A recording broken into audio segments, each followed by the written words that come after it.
Give it up for Brian, everybody. Oh, man. Thank you so much for coming out and supporting local comedy. We did it. Congratulations. We saved daylight. Nice job, everybody. We did it. I lived in this town my whole life. Round of applause if you're not from West Michigan originally. Okay. That sounds about right. We've only recently opened our borders. So that sounds right. My wife is from San Diego, so every winter I have to hear, why don't we go live in San Diego? And I have to remind her that our West Michigan house in San Diego, it would cost $5 million, and it'd probably be on fire. So let's go take care of the driveway. Let me give you a tour here if you're new to the area. Thanks for coming. So Grand Rapids, we've been around about 200 years. We gave up on furniture and started making beer. One of our smarter moves.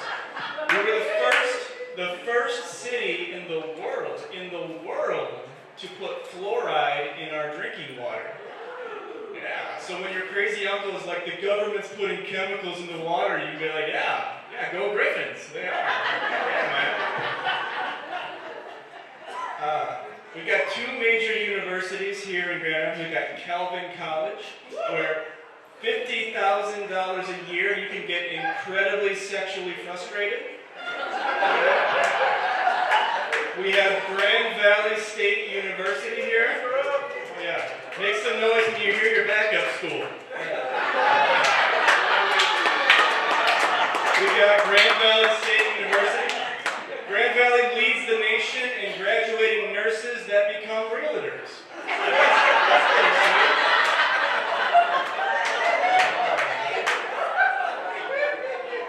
It's a cool town, man. Like, there's parts of town where there's like a communal vegetable garden and like pride flags up and down the neighborhood.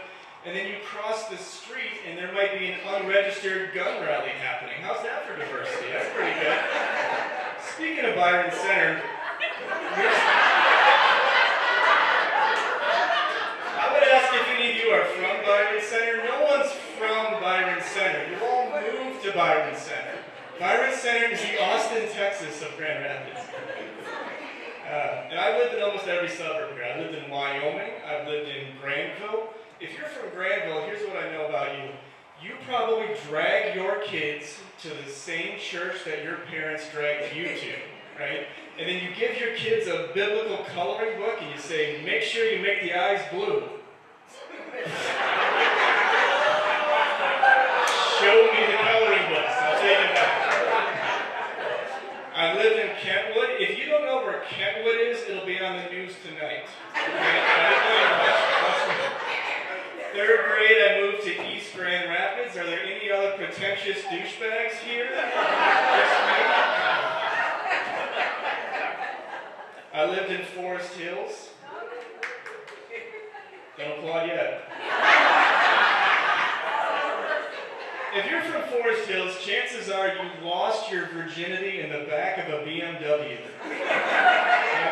It's 8 o'clock at night. There's some 17-year-old right now, nervous as hell, in the back of his parents' car. He's like, hold on, baby, I gotta move my dad's box of Neutralite and soap out of the way. And then he says, how would you like to be your own boss? Well, if you're new to Grand Rapids, welcome. If you're from another country, it's even better. I'm all in favor of immigration. I am, and here's why.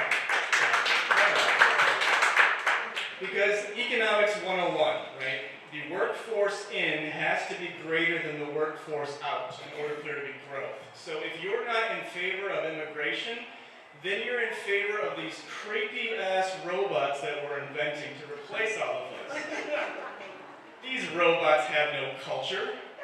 These robots aren't coming here with recipes from Susa Buenas. These robots don't know the words to Despacito. My grandparents immigrated here from Ohio, actually. I think that was a good move. They saw it and they're like, we're out of here, right? So they came here to the West. If you haven't been to Ohio, you are missing nothing. All right? Okay? Ohio, it is flat, it is boring, Like, people from Indiana are making fun of Ohio, to kind of put it in perspective.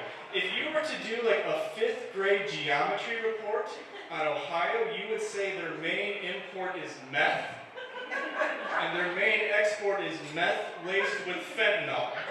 Okay? That's Ohio for you. If you haven't been to Ohio, I would say, just imagine if Coopersville was an entire state. And on that picture perfect analogy, that is my time. Thank you so much, everybody.